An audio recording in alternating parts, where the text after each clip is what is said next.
Ya, Mbak Mega. Iki mau ana panyuwunan caping Gunung Pelok barang. Ayo. Sakniki. Weh, lah dak ya tahun ngarep. Maksudnya kan saged mangke dalu ngoten. Oh, lah mangke dalu napa sakniki? Mangke dalu mawon. Oh, nggih. Harap nembang apa saiki wis manut? Slendro mawon. Nyenengke Kak Simbah. Heeh. Mbah Kakung. Nggih, Mbah Kakung. Kok ndak setruk nek ora diseneng.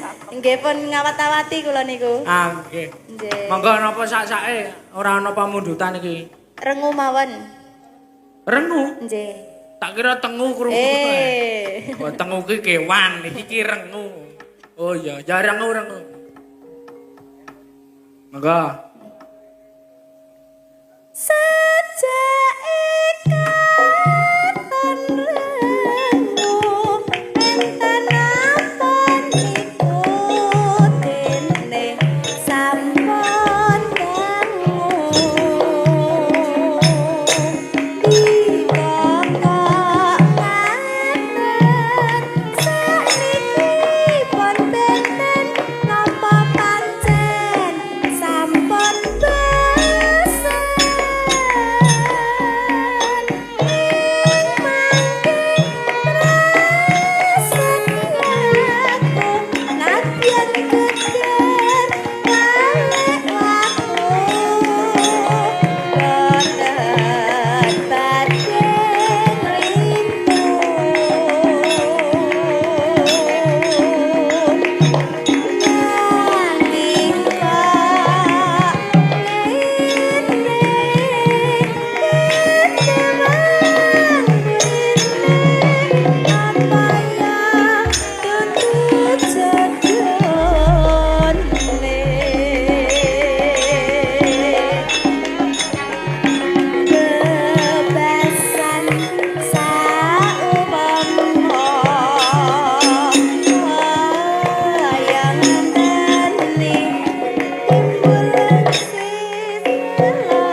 niki nggih ngaturaken matur sembah nuwun ugi Mas niki kagem sedaya mawon warga. Iki ning kene kudu hati-hati lho. Lah ngapa kok dadi? Lah niki ki ngertos kalih budaya, ngertos kalih gending, ngertos.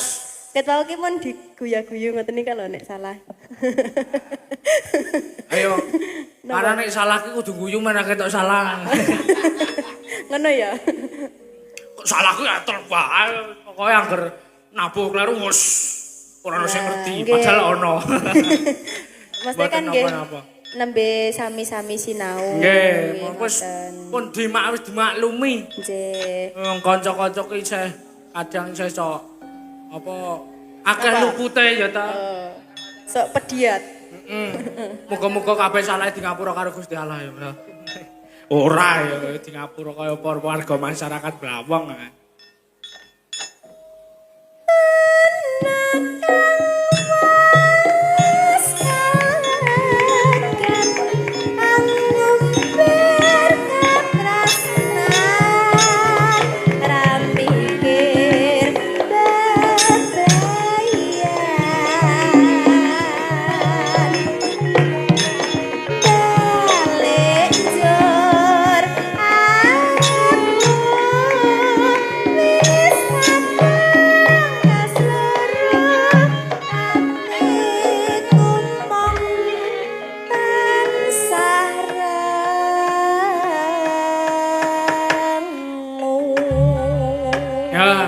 Sembah nuwun Mbak Mega.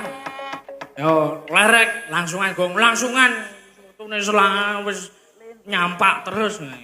Mosok nyampak, heeh. Ayo Mbak Mayang. Jaiponge sepasang durung iki.